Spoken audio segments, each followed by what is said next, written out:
Mesdames et messieurs, bonjour et bienvenue à Paris. Pendant plusieurs années, vous avez lu et aimé Vice Versa, votre magazine spécialisé sur la promotion de la francophonie et sa diversité culturelle. Après 13 éditions en version papier, Vice Versa change de support. Il passe en version télévision.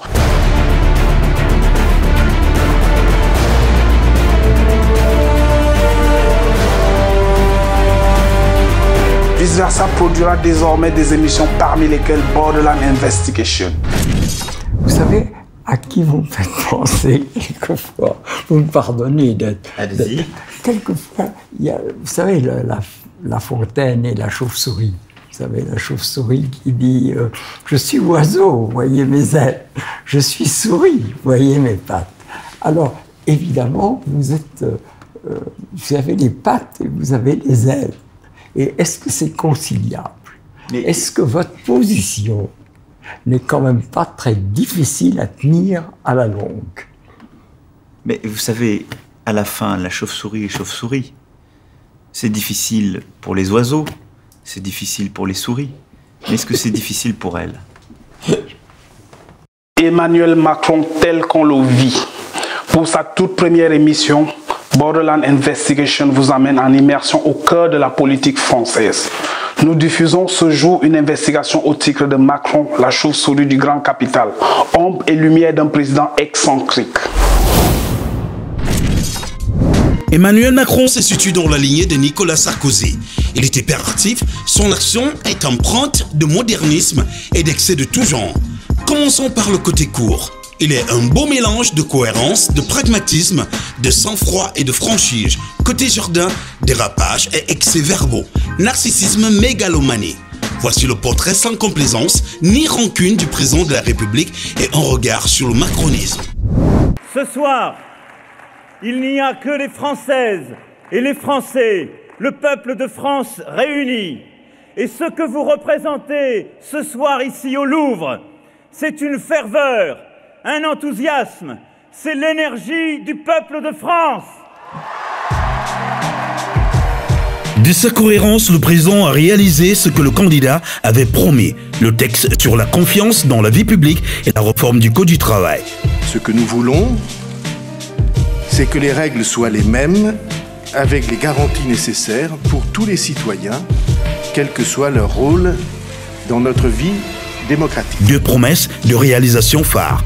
Jean-Daniel Lévy, directeur du département politique et opinion de Harris Interactive, déclare dans un communiqué: la confiance en Emmanuel Macron s'explique, comme le mois dernier, par la tenue de ses promesses.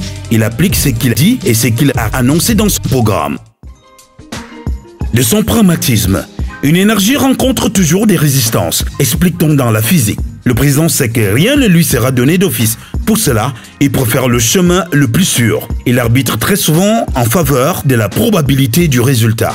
Ainsi, il a modifié le Code du travail par ordonnance pour gagner en temps et optimiser ses chances. Pari gagnant aussi pour la compétitivité. Le président a réussi à convaincre les investisseurs à venir dans un pays dont l'image n'est pas reluisante. BlackRock, le premier gestionnaire d'actifs au monde avec 5 000 milliards de dollars, a dit une chose qui n'a certainement pas laissé le président de la République indifférent. Les opportunités en France n'ont jamais été aussi fortes depuis 20 ans, a affirmé un dirigeant de cet organisme d'observation. De son sang-froid, le président a affronté plusieurs tempêtes judiciaires. 3 ministres issus du MoDem ont quitté le gouvernement. Il s'agit du président de ce mouvement centriste, François Bayrou, et de 2 de ses lieutenants, Marielle de Charmers et Sylvie Goulard. Ces départs inattendus étaient consécutifs aux révélations fracassantes sur l'emploi des assistants parlementaires européens du parti centriste. Muriel Pénicaud, la ministre du Travail, est accusée de favoritisme et de recel de favoritisme. Richard Ferrand, député du Finistère, est mis en cause dans une affaire immobilière à l'époque où il dirigeait les Mutuelles de Bretagne. Pour boucler la boucle, le chef d'état-major des armées, le général Pierre de Villiers, démissionne. Un fait sans précédent depuis 1958, un début de mandat agité sans aucun doute, mais Emmanuel Macron n'en a eu cure. Il reste debout. He's a friend of mine, Emmanuel.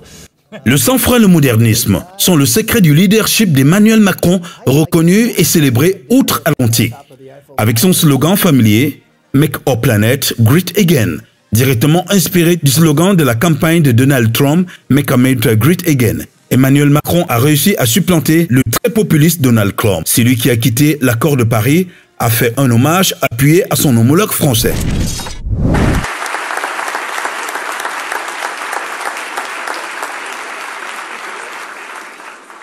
C'est un grand honneur et un plaisir tout particulier pour moi de souhaiter la bienvenue à Monsieur Emmanuel Macron. Davos avait vu son étoile. Emmanuel Macron n'a pas attendu d'être président pour voir son leadership affleurer. Le Forum économique mondial de Davos l'avait désigné comme Young Global Leader 2016, jeune leader mondial, et faisait ainsi partie de la promotion 2016 des 121 hommes et femmes de moins de 40 ans scientifiques, chefs de gouvernement, futurs chefs d'entreprise, activistes sociaux qui façonnent la politique, la société et le monde qui les entoure. Autre qualité d'Emmanuel Macron, sa franchise, les mots justes, parfois durs, mais traduisant une réalité que de nombreux Français aimeraient garder secrète de façon permanente. La République, elle ne cède pas aux gens qui sont en cagoule. Je ne suis pas le Père Noël, parce que les Guyanais ne sont pas des enfants. Avec ses saillies, ce franc-parler, ce langage sans phare, Macron rompt avec la démagogie des mots doux qui autant bercent les Français, mais les crucifient aussi. Pourquoi vous êtes là? Oui. Simplement pour faire le show. Non, on n'est pas là pour le show. Par cette attitude, le président fait de la pédagogie, il veut doper le moral des Français, il veut leur apprendre à affronter cette contrariété et la difficulté. Ces traits de mentalité saxonne et germanique manquent cruellement à l'Hexagone, où l'on aime bien flatter l'ego des uns et des autres, ce qui, bien souvent, entretient l'inertie. Mais passer le langage sans phare à l'injure, il n'y a qu'un pas. Et Emmanuel Macron le franchit bien souvent. Le bordel, il ferait mieux d'aller regarder... Oui, mais... Ils peuvent pas avoir des postes là-bas, parce qu'il y en a qui ont les qualifications pour le faire. Hein. Oui, mais je sais bien. Mais et c'est pas loin de chez eux. Et une gare, c'est un lieu où on croise les gens qui réussissent et les gens qui ne sont rien. On ne céderait rien. Ni aux fainéants, ni aux cyniques, ni aux extrêmes. Les pays ont encore aujourd'hui 7 à 8 enfants par femme. Vous pouvez décider d'y dépenser des milliards d'euros, vous ne stabiliserez rien. Les dérives verbales et les sorties de piste de Macron le font passer pour arrogant et maladroit, avec des polémiques parfois inutiles. S'il gaffe régulièrement, rarement, il demande pardon, proférant à chaque fois récidiver, susciter toujours plus de polémiques, provoquer ainsi plus de personnes. Le seul responsable de cette affaire, c'est moi. L'injure est le premier marqueur de l'arrogance. Le président en use et en abuse. 19 mois qu'il était à l'Élysée. On s'épuise déjà à vouloir les dénombrer. Voici quelques recensés. Le 2 juin 2017, à l'inauguration de la station F à Paris, le président évoque. Et une gare, c'est un lieu où on croise les gens qui réussissent et les gens qui ne sont rien. Sorti de nulle part, alors que rien n'y prédisposait, cette invective gratuite surprend tout le monde, hormis le concerné qui s'emploiera à le justifier à maintes reprises. Le 8 septembre 2017, le président se trouve à Athènes, en Grèce. Là-bas, des propos qu'il tient prennent une tournure très grave. Surtout, ils sont prononcés hors du territoire national. Il dit « Je ne céderai rien, ni aux fainéants, ni aux cyniques, ni aux extrêmes. » Le président parle ainsi, à distance, de ceux qui expriment leur désapprobation légitime contre sa réforme du Code du travail. En démocratie, exprimer son désaccord est ce qu'il y a de plus normal. Monsieur Macron a tellement besoin de remobiliser les élites de droite et les possédants que pour leur donner un signal, il a été obligé de mordre le trait. Mais pour le roi Macron, c'est un crime de lèse-majesté qui se punit de la façon la plus rustre. Une semaine plus tard, à la veille des manifestations, alors qu'on s'entend à des excuses, Macron rallonge la liste des compliments peu orthodoxes adressés à ses adversaires. Les égoïstes et les pessimistes. Mercredi 4 octobre 2017, en déplacement à Égletons, en Corrèze, pour une visite à l'école d'application au métier des travaux publics, premier campus français dans le BTP, Emmanuel Macron récidivise des propos tenus à Athènes. Il est familier du mépris de classe. En réalité, ce mépris n'a pas attendu la session à la magistrature suprême. En septembre 2014, lors de sa première interview à Europe 1, en sa qualité de ministre de l'économie, il tient des propos dégradants à l'endroit des employés des abattoirs GAD. Dans les sociétés qui me sont données sur les dossiers que j'ai, il y a la société GAD. Vous savez, cet abattoir. Oui. Il y a dans cette société une majorité de femmes. Il y en a qui sont, pour beaucoup, illettrés. Un dédé inédit est intolérable pour des braves dames qui donnent le meilleur d'elles et ne demandent rien d'extraordinaire en retour. Les illettrés ne sont pas les seuls à subir la foudre d'Emmanuel Macron. Le président ne ménage pas les intellectuels, encore moins les journalistes, qui refusent toute compromission partisane. Aux intellectuels, il refuse toute courtoisie dans le livre de Philippe Besson. Emmanuel Macron, lui aussi, vous attaque. Il semble même s'en donner à cœur joie. Bon, il vous rend la monnaie de votre pièce, parce que vous l'avez bien attaqué aussi ces derniers mois. Voici ce qu'il dit de vous. Et des intellectuels aujourd'hui stars. Ils ne m'intéressent pas tellement, ils sont dans les vieux schémas, ils regardent avec les yeux d'hier, le monde d'hier, ils font du bruit avec de vieux instruments, ils sont devenus des éditorialistes, des esprits tristes englués dans l'invective permanente. Se faire traiter d'éditorialiste et d'esprit triste par le président de la République, c'est vexant, énervant ou amusant? C'est pitoyable. C'est pitoyable parce qu'il y a 6 mois, il me courait après, il voulait absolument qu'on fasse des débats, il voulait absolument qu'on fasse un entretien dans Le Point, il voulait absolument qu'on fasse un entretien dans Philosophie Magazine. Ça ne s'est pas fait. Je serais devenu en 6 mois un personnage qu'il ne faudrait plus fréquenter, alors qu'à l'époque il lui fallait absolument des rencontres. Je trouve qu'il est un peu imprudent en estimant que les seuls philosophes dont il faudrait parler aujourd'hui ce seraient des morts, comme Ricoeur, ou des vieux comme Jürgen Habermas, en ce qu'il estime que ses contemporains sont détestables parce qu'ils ne pensent pas comme lui. Mais je n'y vois jamais qu'une petite affaire de narcissisme. C'est un personnage extrêmement narcissique qui estime qu'il faut l'aimer et que si on ne l'aime pas, c'est qu'on le déteste, et que si on le déteste, c'est qu'on est un méchant, un salaud, un vieux avec des vieux instruments, etc. Il faudrait que ce petit garçon devienne un adulte et qu'il comprenne que quand on attaque le président de la République, à savoir Jupiter, eh bien, on n'attaque pas le personnage, on attaque une fonction, il l'a choisi, il l'a voulu, on attaque aussi quelqu'un qui porte une politique violente et brutale pour les gens les plus modestes. Tous ces gens-là mettent des gens dans une précarité extrême, envoient les gens dans les bras du Front National et disent ensuite du Front National que c'est la pire des choses. Il y a juste un moment donné où il faut dire, est-ce que les intellectuels ont le droit de faire le travail sans passer pour des vieux qui utilisent des vieux instruments et qui font les éditorialistes, etc., etc. Je vois pourquoi je ne ferais pas l'éditorialiste, il fait le philosophe, lui, de temps en temps. Donc on peut échanger les rôles de temps en temps, mais on peut aussi avoir des intellectuels qui font leur travail et des intellectuels qui ne sont pas forcément des courtisans. Il a Bogdanov, il a Stéphane Baird, il a des intellectuels. Bon, eh bien, il peut accepter que d'autres intellectuels ne se soient pas ralliés à lui. Aux journalistes, il les affuble des qualificatifs dépréciatifs. Les médias français sont totalement narcissiques. Il répondait ainsi à une journaliste qui lui demandait pourquoi il avait choisi, pendant sa visite à l'ONU, de s'exprimer d'abord sur la chaîne américaine CNN plutôt que sur un média français. Peu diplomatique, très dilettante, inexpérimenté, maladroit, Macron réserve au pays et au gouvernement étranger la même insolence, le même dédain. Comme ici, le 21 juin 2017, parlant de la Pologne. Ce qui voit dans l'Europe un supermarché, propos hautement scandaleux pour le premier pays fournisseur des travailleurs détachés en Europe, ouvertement accusé de vouloir bénéficier des avantages de l'Union européenne sans faire preuve de solidarité par sa réticence à accueillir des réfugiés. La maladresse, l'injure, mais aussi l'humiliation. On se souvient du manque de tact dans la gestion de la démission de Pierre de Villiers de son poste de chef d'état-major des armées. Une humiliation mal digérée par de nombreux élus politiques. L'ancienne journaliste de Canal+, Laurence Haim, porte-parole de Macron, avait ignoré sans un minimum de décence et d'égard après la victoire à laquelle elle avait contribué. Elle avait réclamé le poste d'ambassadrice de la France auprès des Nations Unies. L'information avait été diffusée dans un premier temps par le Canard enchaîné le 19 juillet 2017, rapportant la réaction supposée d'Emmanuel Macron à une envie d'ambassade. Non, mais je rêve. Et puis quoi encore? Elle quittera Macron pour se mettre en route vers de nouvelles aventures de vie.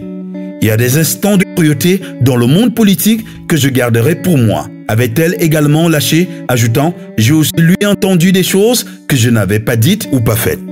La cruauté, le mot est lâché. Manuel Valls s'en souviendra autant que Laurence Haim soutient de poids à la présidentielle. L'ex-premier ministre avait usé de son pouvoir auprès de François Hollande pour nommer Emmanuel Macron, ministre de l'économie, a été mis en touche à l'approche des législatives pour finalement être snobé par le mouvement La République En Marche au moment de l'investiture.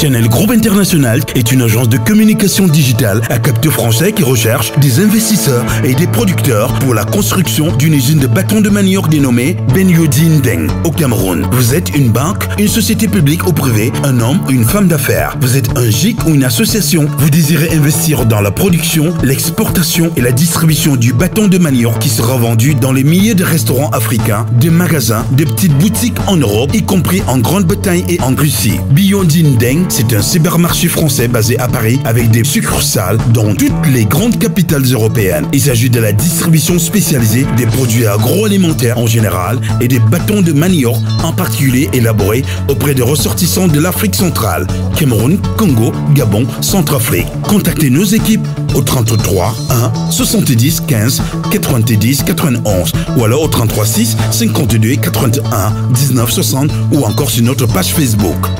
Benyodin Deng est un cybermarché français basé à Paris avec des succursales dans toutes les grandes capitales européennes. Il s'agit de la distribution spécialisée de produits agroalimentaires en général et du bâton de manioc en particulier élaboré auprès des ressortissants de l'Afrique centrale. Nous livrons en gros et en détail dans toutes les villes en Europe, y compris la Russie et la Grande-Bretagne. Du bâton de manioc sous ses trois formes, Ndeng ou Bobolo, Miondo et Chikwang. Channel Group International. Channel Group International est une agence de communication digitale à capteur français spécialisée dans le transport et le tourisme à travers sa filiale Channel Travel Company. Channel Travel Company vous propose Channel Tourisme pour des voyages sur mesure en Europe, aux Antilles, en Asie, en Amérique et en Afrique. Contactez nos équipes au 33 1 70 15 90 91 ou alors au 33 6 52 81 19 60 ou encore sur notre page Facebook.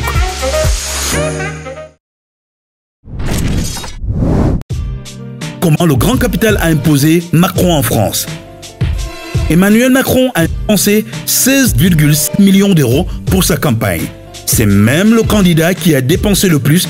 Curieusement, les journalistes, les hommes de culture et autres bobos de gauche ne poseront jamais la question suivante. Comment un jeune homme inconnu du grand public, novice en politique, quelques mois auparavant, a-t-il pu en moins de 2 ans créer un parti politique, l'animer et rassembler autant d'argent en si peu de temps? La réponse à cette question, c'est Parker Pointu qui nous l'explique.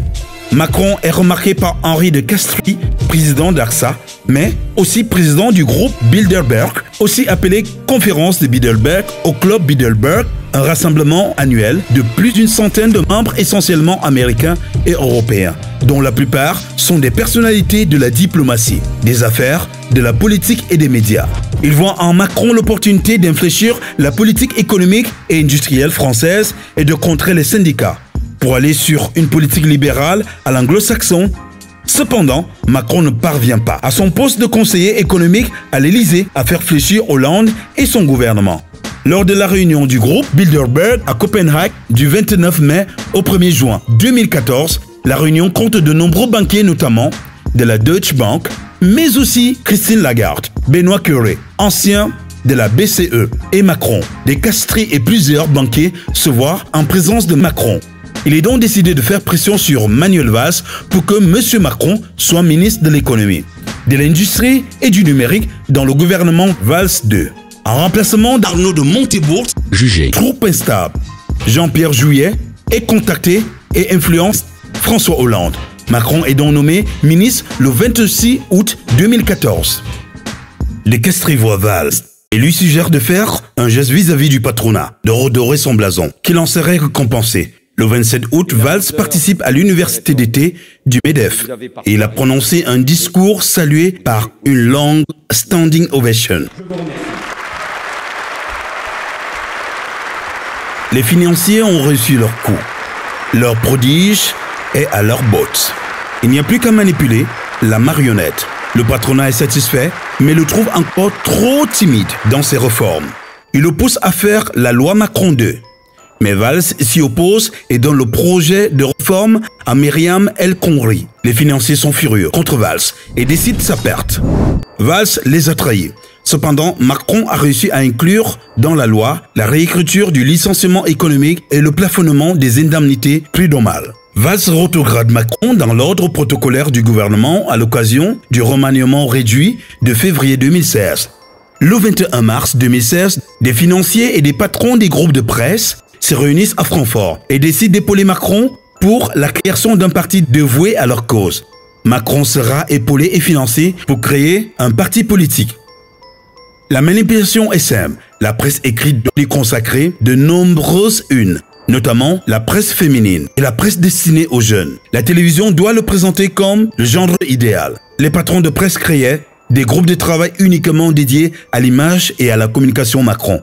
Bolloré a eu cette réflexion puisque la mode est au cougar et au modeur à like to fuck. Comprenez, mère de famille sexuellement attirante, mettons sa cougar à la une. C'est tendance. Les jeunes vont kiffer. Les financiers vont élaborer la création du parti et créer 2 associations qui seront financées par des fonds privés.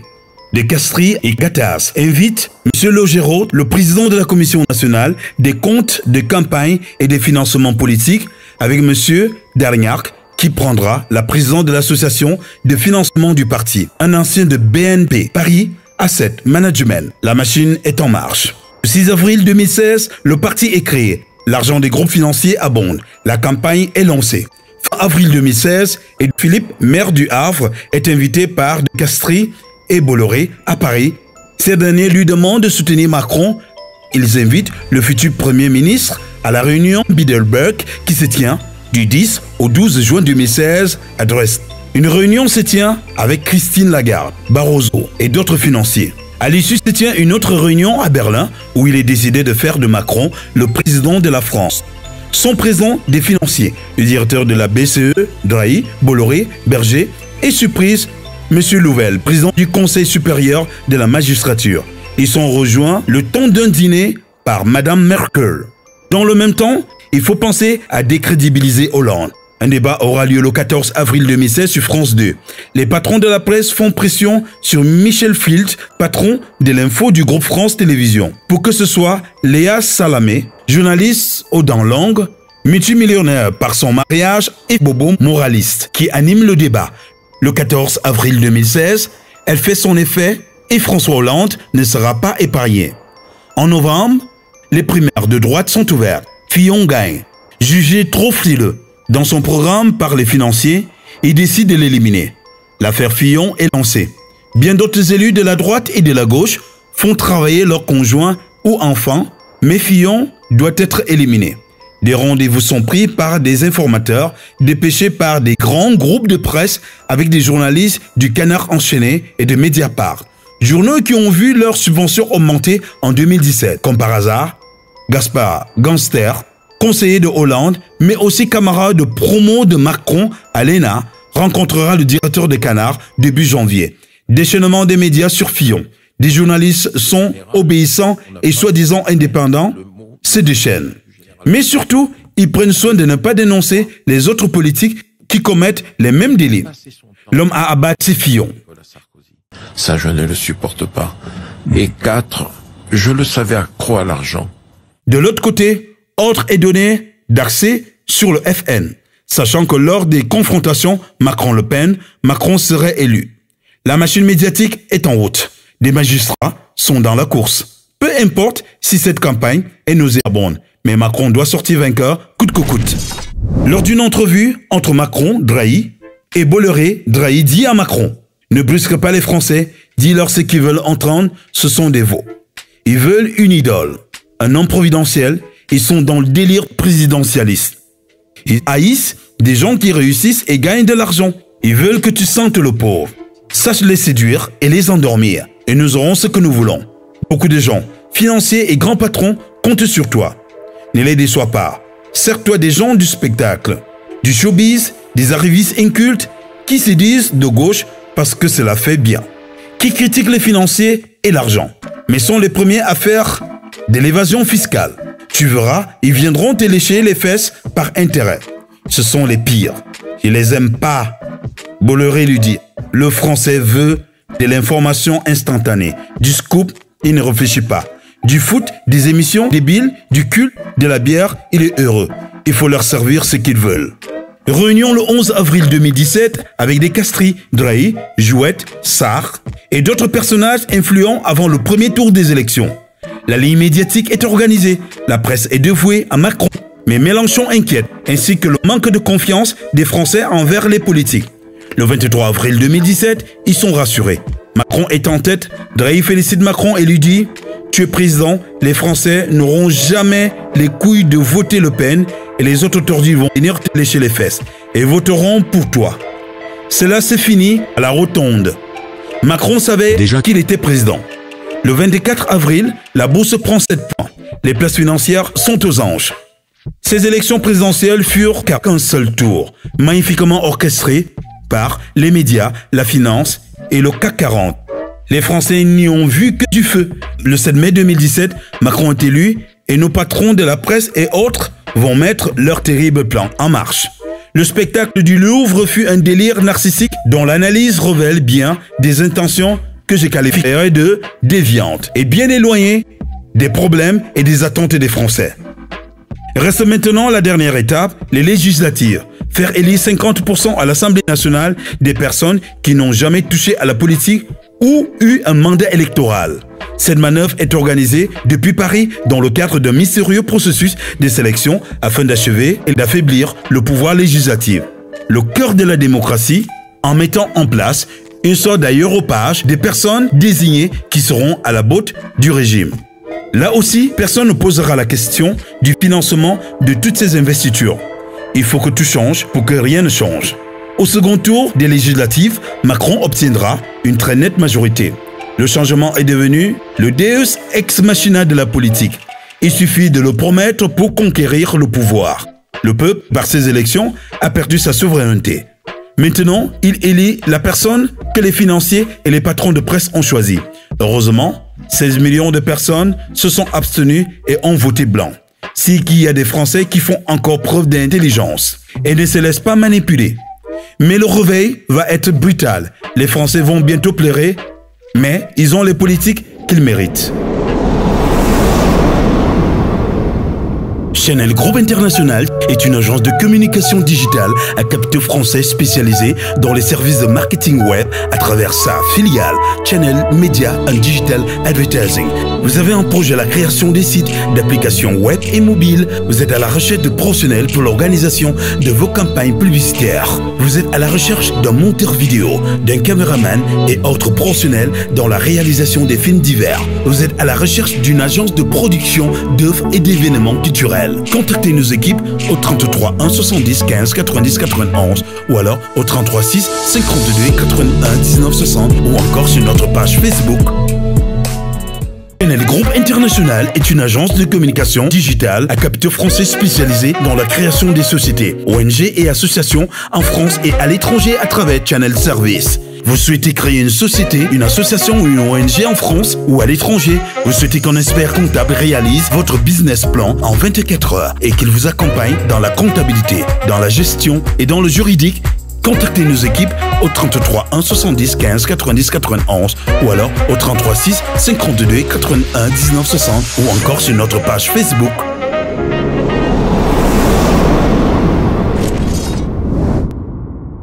Pendant sa campagne et même lors de son élection, Emmanuel Macron promet de faire la différence avec ses prédécesseurs. Une différence qui sera désormais la référence de plusieurs observateurs.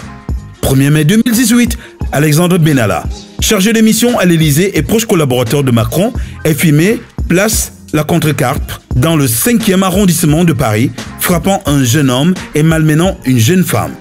Le chargé de mission de 26 ans arbore un casque, porte un brassard de la police et utilise un talkie-walkie. L'image devient virale très rapidement. Les mois suivra. Et touche les hautes sphères de la République. Une enquête est ouverte. Le concerné est inculpé pour plusieurs chefs d'accusation. Émission dans l'exercice de fonctions publiques, en accomplissant des actes réservés à l'autorité publique. Port et complicité de port prohibé et sans droit d'insigne réglementé par l'autorité publique. Recel de détournement d'images issues de la vidéoprotection et recel de violation de secrets professionnels. S'ensuivent des révélations sur les privilèges d'Alexandre Benalla. Voiture de fonction dotée d'équipements de la police, salaire important, logement de fonction dans une dépendance de l'Élysée.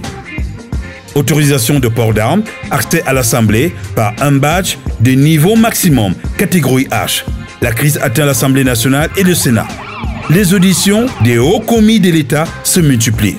Comment comprendre qu'un chargé de mission ait tant de droits par rapport aux autres? Que penser du nouveau monde? De l'exemplarité promis par Macron. On voit bien qu'il s'agit ni plus ni moins que de la rencontre entre l'ancien monde et l'élu a voulu changer et le nouveau monde qui reste un vœu pieux. Et la réponse de Macron sur cette affaire est à la limite de la provocation et de la suffisance. Le seul responsable de cette affaire, c'est moi. Et moi seul. Et les valeurs qui nous ont fait, ce qui nous a conduits là, ça n'est pas la République des fusibles, ça n'est pas la République de la haine, celle où on fait trinquer un fonctionnaire ici, un collaborateur là. En réalité, le président Macron ne fait que redupliquer et entretenir les pratiques de ses prédécesseurs. Comme le dit très clairement Ecclésiaste dans la Bible, il n'y a rien de nouveau sous le soleil. C'est l'une des questions du jour. Quels sont les liens entre Alexandre Benalla et Emmanuel Macron? Il y en a eu des spéculations depuis l'éclatement de l'affaire l'été dernier. Eh bien, ce matin, c'est Alexandre Benalla lui-même qui apporte de nouveaux éléments. Charlotte Perronnet, l'ancien collaborateur de l'Élysée, affirme à Mediapart qu'il échange très régulièrement avec le chef de l'État. Oui, Alexandre Benalla affirme avoir eu de nombreux échanges réguliers avec le président de la République.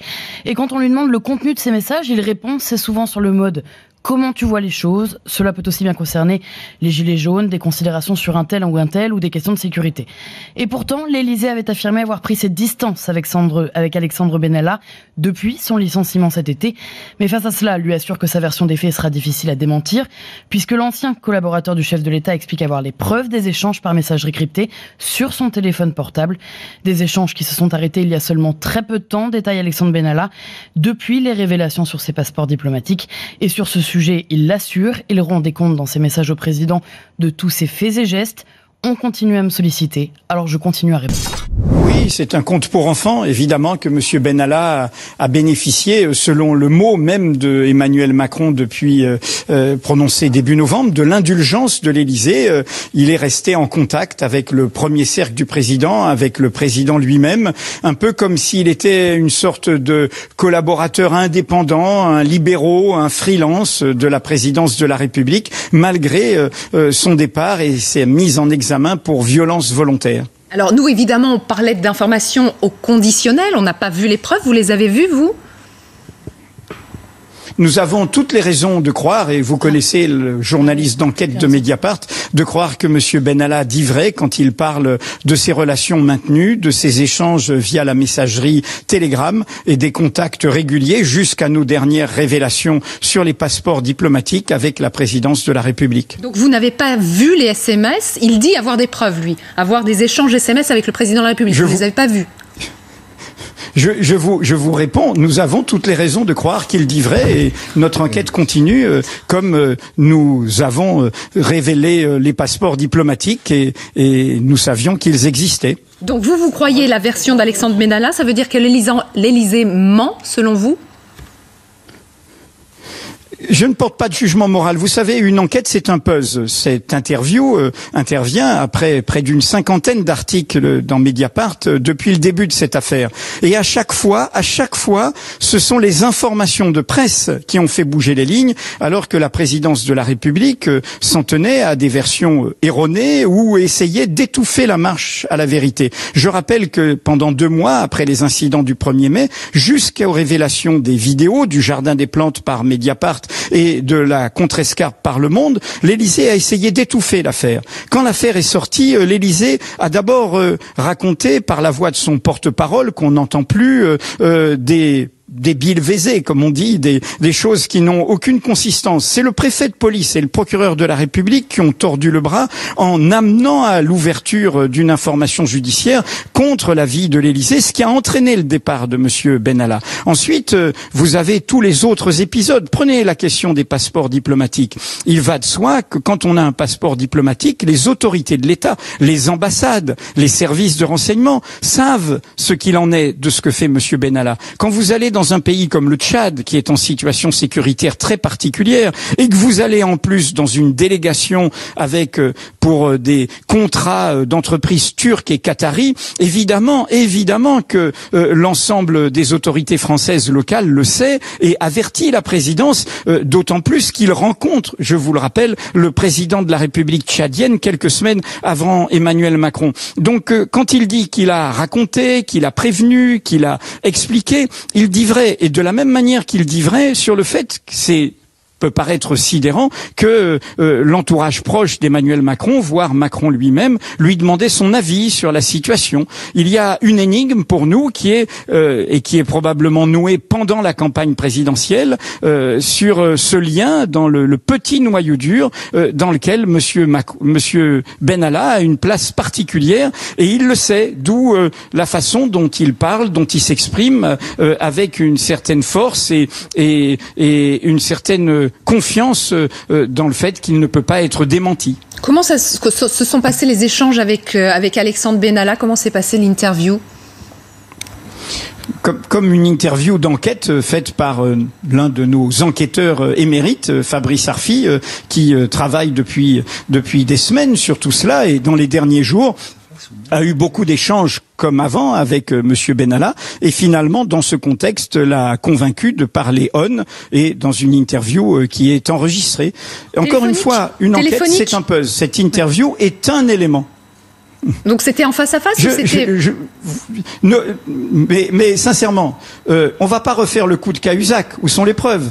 Nous faisons notre travail, nous le faisons professionnellement avec nos règles, professionnelles. Je ne vous demande pas comment vous faites vos commentaires et comment vous faites vos voilà. Donc je réponds.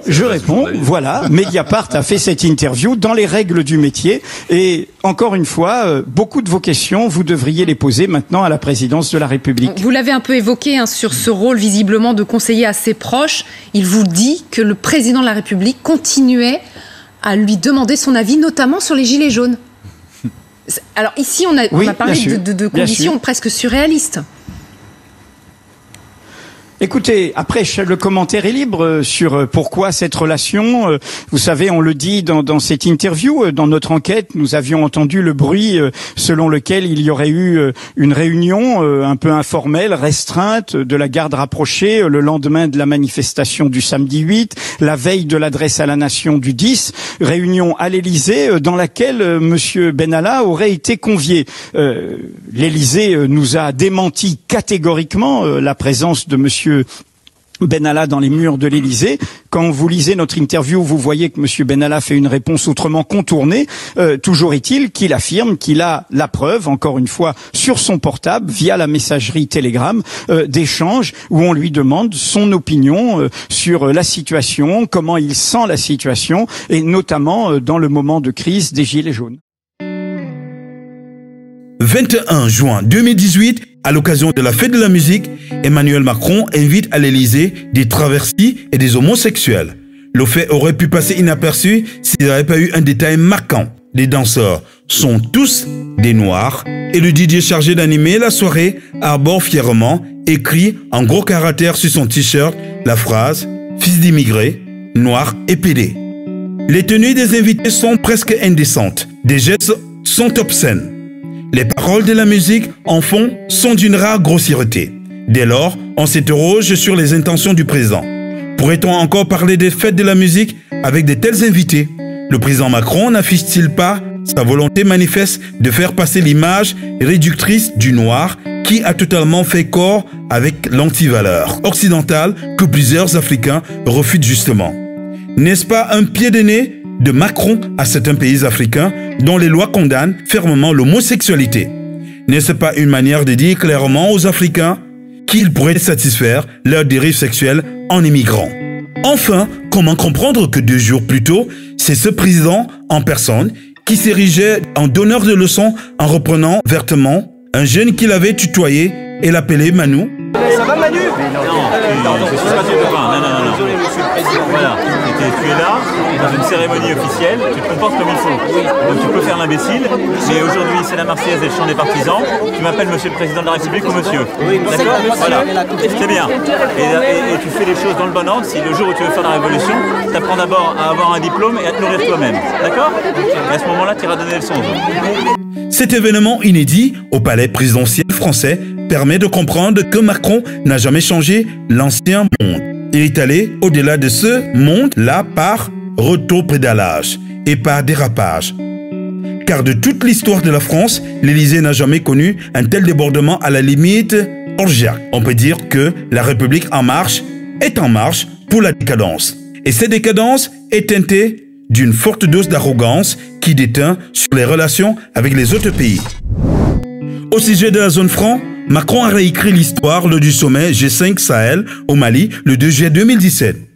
Si on y reste, il faut arrêter les déclarations démagogiques, faisant du franc CFA le bouc émissaire de vos échecs politiques et économiques et de la France la source de vos problèmes. Mensonges odieux, infâmes, à qui profite le principe de la libre transférabilité des capitaux, sinon aux multinationales françaises massivement implantées en Afrique subsaharienne francophone, libres de transférer ou de rapatrier des devises à volonté. Et si la zone franc ne profitait pas à la France, pourquoi des mercenaires français avaient-ils inondé la Guinée de faux billets de banque? Sinon pour créer l'inflation et paralyser le pays dont le président avait eu l'outrecuidance de sortir de la zone franc. Qui a assassiné le président togolais Sylvanus Olympio à la veille de la sortie envisagée et finalement manqué de son pays de la zone franc. Comme par enchantement, son assassinat a réglé le problème puisque par la suite, le pays est resté dans la zone franc. Des questions et d'autres révélatrices de l'intérêt que la France porte à ce dispositif, qu'elle a elle-même mis en place et qu'elle défend ardemment. Et le président de prétendre que ce sont les Africains qui restent attachés au franc CFA.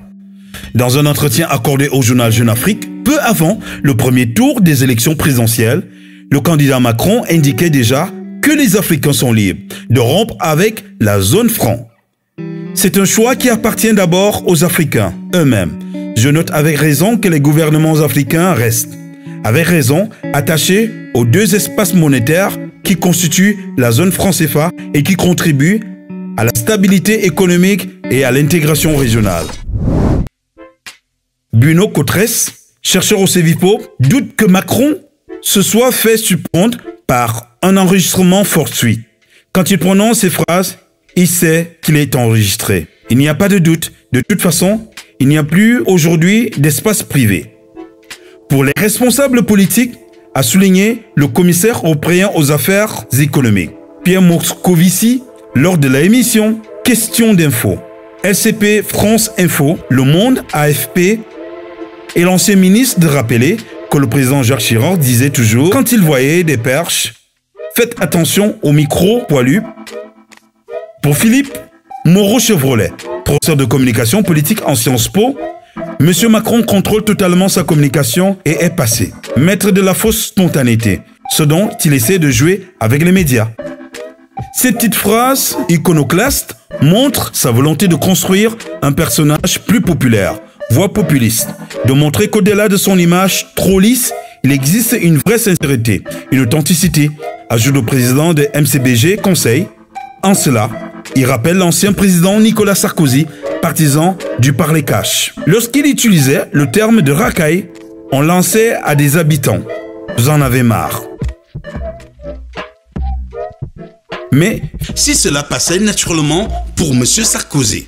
Il y a un problème d'ajustement chez l'actuel président qui utilise souvent aussi un langage très classique, voire recherché.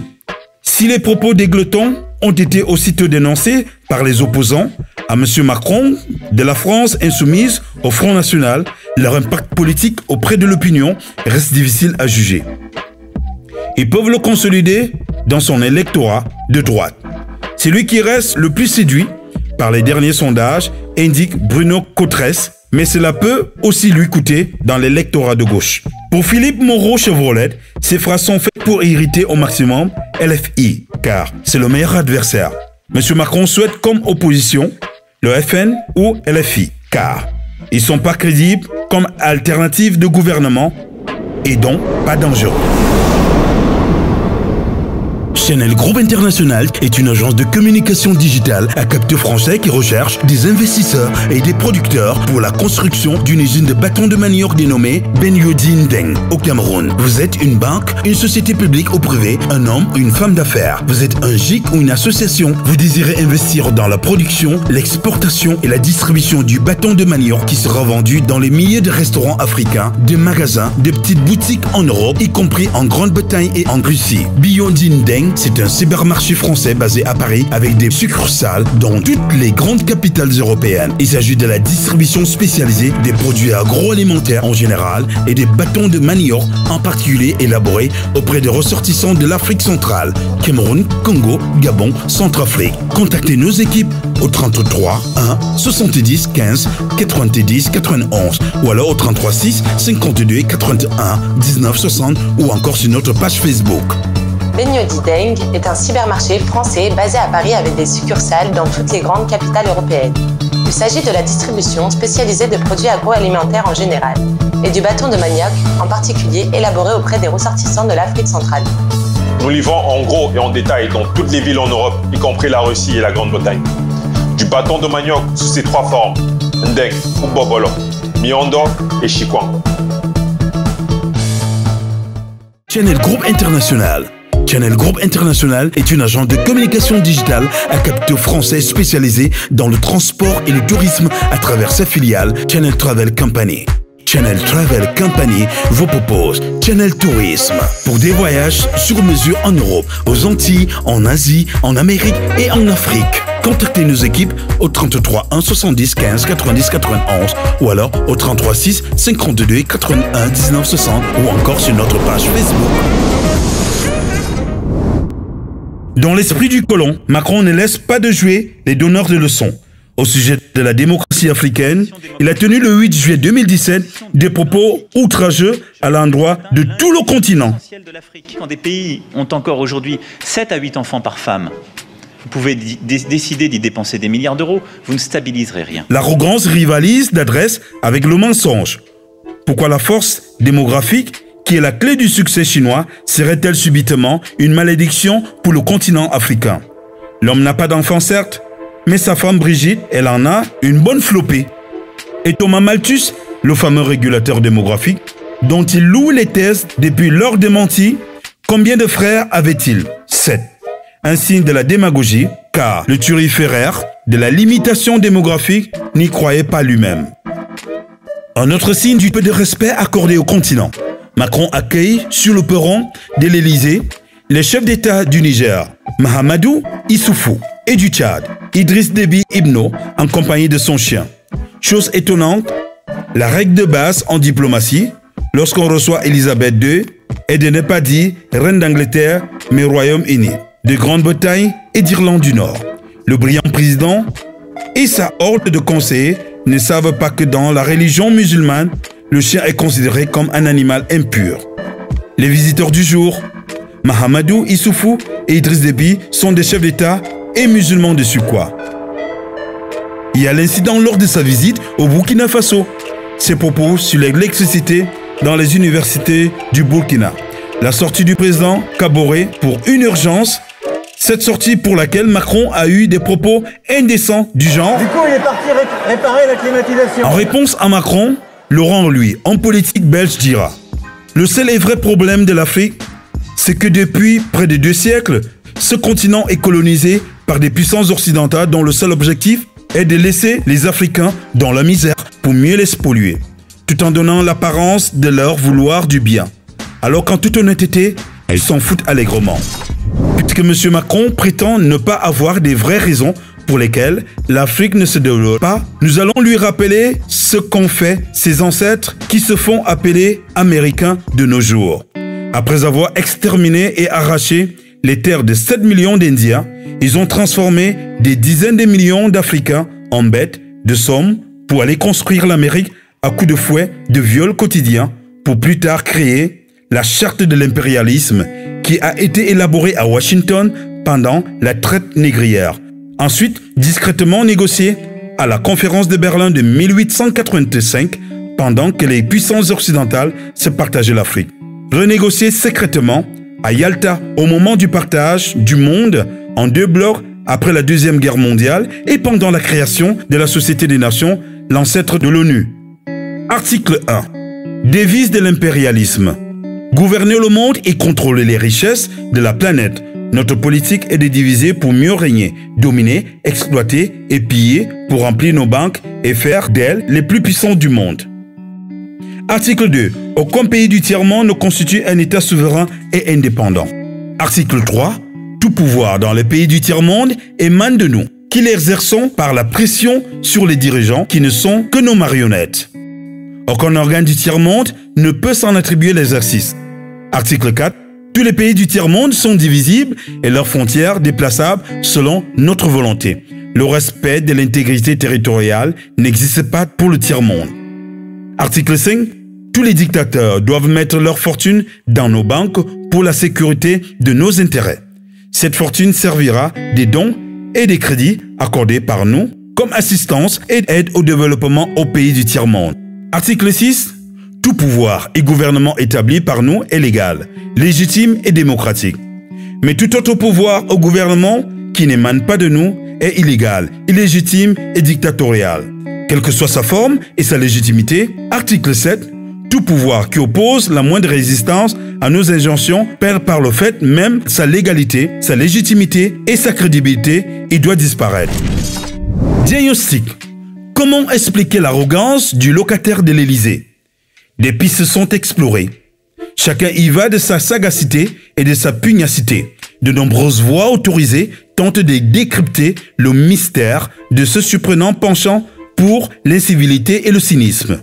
L'une des pistes plausibles est celle de la psychiatrie, qui porterait à imputer l'insolence du président français à un traumatisme d'adolescence. Adriano Segatori, psychiatre italien, démontre en se basant sur des images et sur la biographie d'Emmanuel Macron que ce dernier est un psychopathe narcissique dont le développement a été stoppé prématurément en pleine adolescence. Ho fatto sul candidato Emmanuel Macron deriva sia dai filmati disponibili sia dalla biografia ufficiale che lui stesso rivendica. Il giovane Emmanuel Macron all'età di 15 anni ha subito un gravissimo abuso sessuale perpetrato dal suo insegnante Brigitte. All'epoca lei aveva 39 anni e lui 15. Ora, al di là poi delle cronache rosa che hanno voluto incensare questo grande amore con un matrimonio che grottescamente si potrebbe definire riparatore, resta il fatto che lo sviluppo psichico di un bambino, perché tale era a 15 anni Emmanuel Macron, si è fermato, è stato violentemente fermato da una seduzione sia fisica che psicologica. Cos'è accaduto? Freud lo insegna in Totem e Tabù. È stato superato un limite, il limite stesso che il tabù prescrive. Quindi diciamo così che il primo passaggio è stato questa idea che tutto poteva essere concesso. Naturalmente questo è accaduto negli ambienti bene di Parigi, perché se fossero accaduti, se questo episodio fosse accaduto in un ambiente proletario, quello stesso ambiente che Macron sia dal punto di vista verbale che non verbale non tollera, non sopporta, lo disprezza, le cose sarebbero andate diversamente. Il giovane Macron sarebbe finito ai servizi sociali, sostenuto dagli psicologi, e Brigitte sarebbe finita in carcere. Questa è la realtà del fatto. Siamo di fronte, ci siamo trovati di fronte e si sono trovati di fronte a un problema di tipo pedofilico. Detto ciò, superato il limite prescrittivo del tabù, cosa è accaduto? È accaduto che quell'idea di onnipotenza che ogni bambino ha è stata ulteriormente incentivata fino a determinare un vero e proprio scavalcamento della realtà e una difficoltà a un esame concreto di realtà. Quindi, superato il limite, si instaura, diciamo così, nel Macron una idea di onnipotenza che, anche dato le sue notevoli capacità sia intellettuali che culturali, lo porta a un altro estremo limite, in sé patologicamente normale, sembra un paradosso ma patologicamente normale, cioè il narcisismo. Macron da giovane sviluppa un'ambizione sfrenata, una necessità, una dipendenza di ammirazione degli altri per coprire un interiore, un inconscio senso di inferiorità. Quindi ci troviamo di fronte a tre paradigmi che determinano una certa struttura di personalità. Quindi l'idea che non ci siano limiti, una onnipotenza già prevista nel bambino ma maggiormente sviluppata nell'adulto e un senso interiore di narcisismo che non è sbagliato definire addirittura maligno.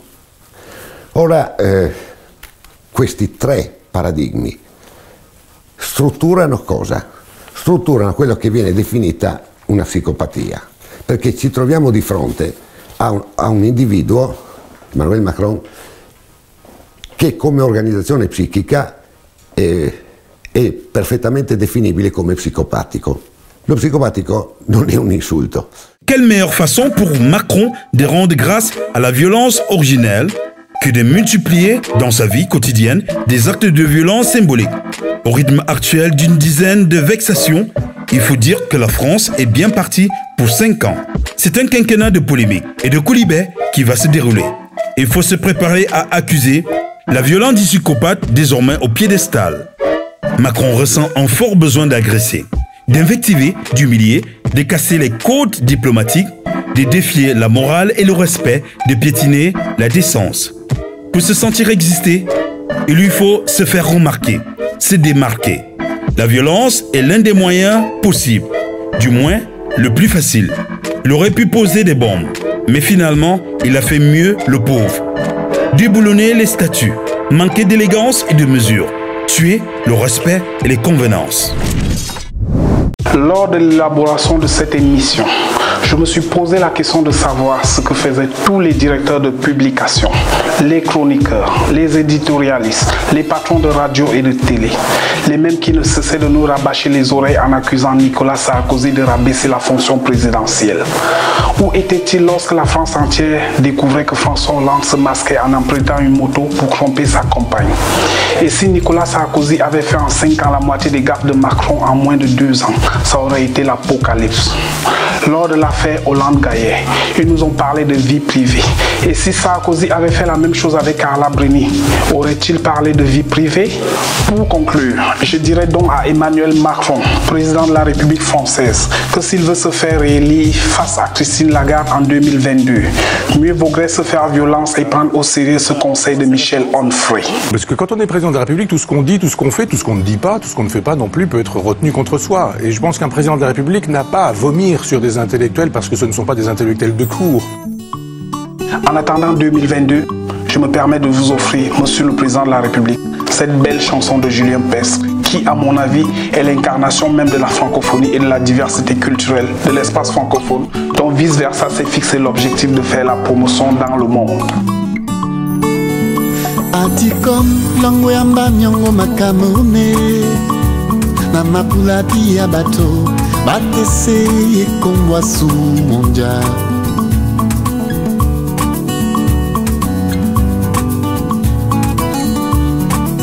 Atikom lango yamba nyongo makamone na mapula pia bato batese yekongwa su monja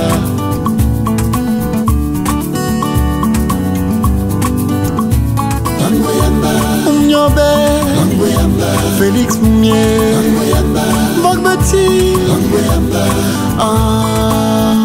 Nana Pie Wenge, Son Bisemba.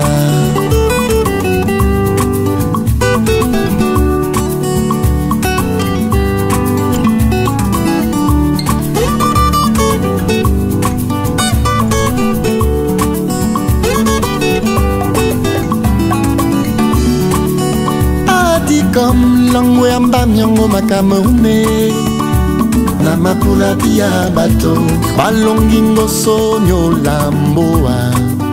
C'est la fin de ce numéro de Borderline Investigation.